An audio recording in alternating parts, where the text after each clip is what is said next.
na śmierć krzyżową, zło wszystkich sromotną, żeby wśród krzyżów Bóg zawisł złotrami i złoczyńcami, żeby wśród krzyżów Bóg zawisł złotrami i złoczyńcami.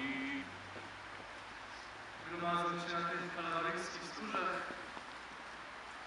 Witamy serdecznie wszystkich przybyłych pielgrzymów z bliska i z daleka. Według zaszczytów, godności zbóżmy sobie intencje, aby ta nasza modlitwa, to podążanie świętymi drogami samego Chrystusa, Jego krokami było dla nas zbawienne i pożyteczne. Abyśmy wyprosili u Pana Boga miłosierdzie dla siebie i całego świata. Stacja pierwsza. Jezus na śmierć skazany. Kłaniając się, Panie Jezu Chryste, i błogosławimy Tobie. Przez święty krzyż Twój świat odkupić raz.